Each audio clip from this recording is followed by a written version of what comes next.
And you say that your own Islamic traditions and belief system can provide workable approaches to managing an economy that are better than what the West has done. It's strange to follow Western theories and models in the first place. That's a strange thing to do because they have been completely and catastrophically failures.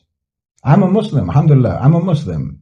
So if you're asking a Muslim, you're asking someone from a tradition that has 14 centuries. You understand? 14 centuries of very sophisticated economic thought. 14 centuries of legal development and jurisprudence. 14 centuries of building institutions for society. Building societies. 14 centuries of practical governance experience. Successful experience, by the way. Because yes, again, by the way, your theories have produced a planet that is environmentally collapsing. Your theories produced a working class in your own societies that can't even afford housing. Your theories produced a financial system that crashes cyclically. You understand? Crashed on itself in 2008 and then got bailed out by the same people that they had just robbed. You understand? Your theories produced wealth disparity that is so obscene that just 8 people on Earth own more wealth than the bottom half of the entire human race. That's your track record. That's the track record of your Western theories and your Western models. That's what you have produced, not to mention literally hundreds of millions of direct and indirect murders. Not to mention enslavement, not to mention colonization, starvation, rape, pillage, and plunder. You understand? You produced the most predatory system that the world has ever seen. See, this is what I always talk about in my critiques of the West. Your system reflects your core assumptions about life and about humanity and about the purpose of our existence.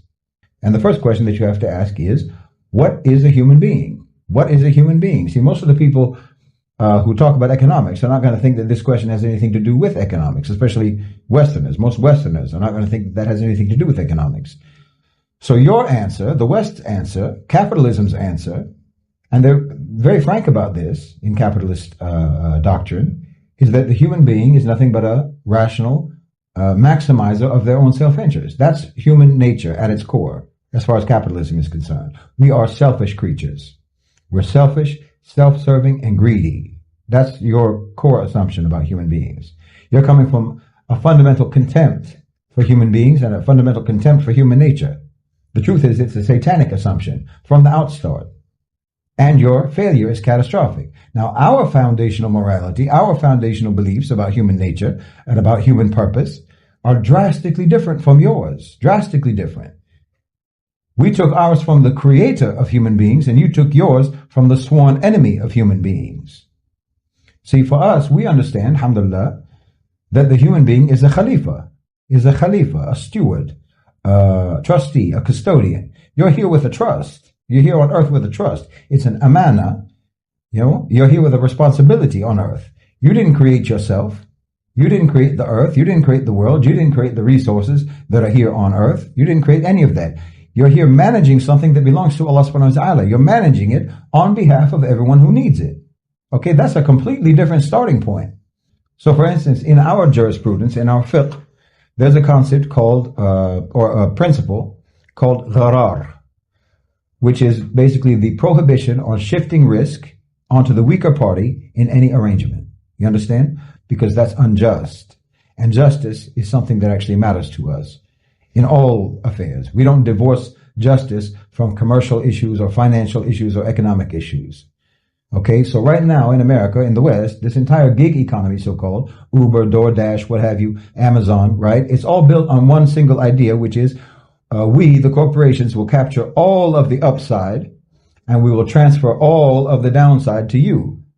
And then we'll call you independent entrepreneurs, contractors or what have you, so that you can't sue us when things go sideways. Okay, that shifts pretty much the entirety of the risk to the weaker party. Okay, well, in Islamic commercial law, this arrangement is void. It's completely void. That's an illegitimate arrangement because you're shifting all of the risk onto the weaker party. So if you implement a principle like that in the West, just that one principle, if you implement that in the West, you dismantle the whole so-called platform economy's business model overnight because it is inherently exploitative. And then I know everyone talks about riba. Everyone talks about interest. Everyone knows that in Islam, riba, charging riba, charging interest, paying interest is forbidden in Islam. Everyone knows that. But you have to understand, riba means money produces money independent of any productive activity. That doesn't make sense. I lend you $100 and you now owe me $110, regardless of whether or not anything was built, anything was grown, or anything was made by me. So I'm literally getting paid for my wealth because of your need. I'm literally getting paid because I'm rich. Okay, well, that mechanism at scale over decades is why wealth concentrates. Riba is like the pump that takes money from people who work and transfers that money to people who hoard. Okay? Student debt, medical debt, credit card debt, mortgage interest, and so forth. This is all riba. This is all interest. This is all riba. These are all mechanisms for transferring wealth from labor to capital while nothing is being produced. This is literally the mechanism of the rich get richer and the poor get poorer, because you're acting like having money is in and of itself a productive activity, like it's a skill. It's a skill to be rich. Like you're doing something by just having money. See, you've been trained in the West, you've been trained to believe that money has a right to grow just because it exists. It has a right to grow just because it exists. But we don't think like that. Muslims don't think like that because it's irrational. No, money doesn't work, people work. If you want profit, then you enter the arena of risk yourself. You involve yourself in real activity. And only then do you get to have a share in the outcome. That's what we know in Islam as al-mudaraba. Understand? That's when you can have one party who brings the capital, brings the money, and then you have one party who does the effort, who brings the labor. Okay, that's fine. You can do that. Invest money, I invest money, you invest time, you invest effort. But neither party is allowed to dominate the other. Neither party is more important than the other. Neither party deserves more than the other. You bring the money, I bring the labor. I bring the labor, you bring the money.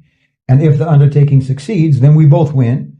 But if it fails, then the one who put up the capital will absorb the loss, because wealth is what was at stake for him. Wealth was what was at stake for him. Understand? I already lost my time. I put my time in, I already lost it. I put my work in, and I already lost it. If you put your money in, then you absorb that loss. The loss of the money. That's fair. You cannot have extraction without exposure to the downside, without exposure to the risk, without exposure to the loss. That's equitable. That's just. And then we have musharaka in Islam. It takes this concept even further. Now everyone is in it together with musharaka. This is literally the moral conditioning of power, because once you remove a guaranteed profit, then you dismantle the entire psychology of domination that is embedded in riba, the riba system. You force capital to now become a participant instead of a master. And that changes everything. The system that you built provides certainty for the powerful, but risk for everyone else. You literally take the opposite approach that we do. Okay? Or you can look at zakat, for example. Everybody knows about zakat in Islam. People always refer to zakat as charity, but that's not exactly accurate. It's not really charity. Zakat is basically a kind of wealth tax.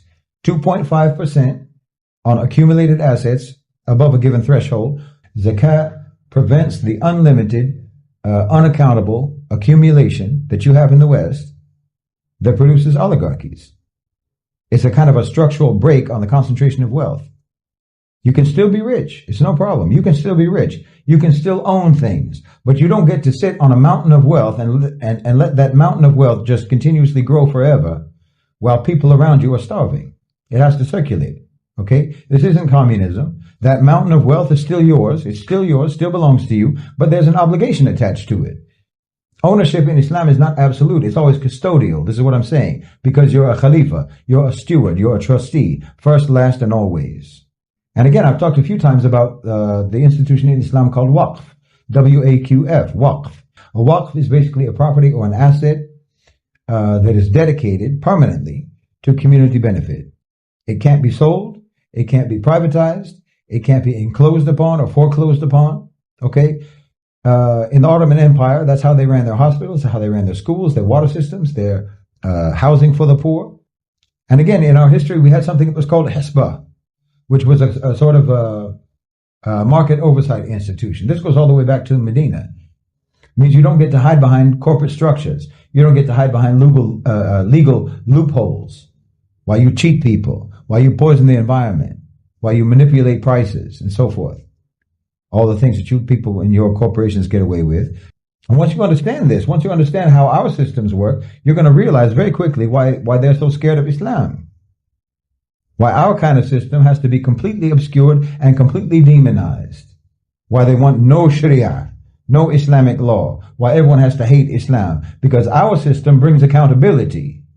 We force capital to behave like it's being watched, like it's accountable, like it's monitored. I mean, now you've got the situation in your country, in your societies, where capital is monitoring you all the time, 24/7, gathering your data and whatnot, but nobody's monitoring capital. Nobody's watching the rich, but they're watching you all the time. That's when you start to see that this isn't just about systems. Like I said, it's about foundational morality. We do not have the same beliefs, and our approach to the economy reflects those differences. I mean, I could keep going. Iqra, for example. In Islam, coercion and compulsion are completely prohibited in all matters. That even means that compulsion, if compulsion is present, then that voids any contracts that you might have signed. Yes, we don't validate that gangster approach of make him an offer he can't refuse. An offer is only valid in the first place if it can be refused. You understand? That would completely transform employment law in the West. The basis of any system, any Islamic system, any system in Islam, comes from the whole moral function of the law, the maqasid al-sharia, which requires that every law, any law, must protect life, protect intellect, protect family, protect faith, protect property. You understand? That gives you a 5-dimensional human welfare test that will make GDP look like exactly what it is, which is just a 1-dimensional measure of transaction volume. Transaction volume that will count the sale of cigarettes and the cost of cancer treatment as equally positive contributions to the economy and contributions to well-being. It even counts debt as a positive contribution. Now, you don't care at all. You don't care at all about your people. We have 14 centuries of fiqh, commercial jurisprudence. We have 14 centuries of institutional innovation, 14 centuries of having actually functioning economies that fed people, that housed people, that educated populations without riba, without gharar, without unlimited accumulation. And all of that gets dismissed by you as just religion, as just Islam, just religion, theocracy.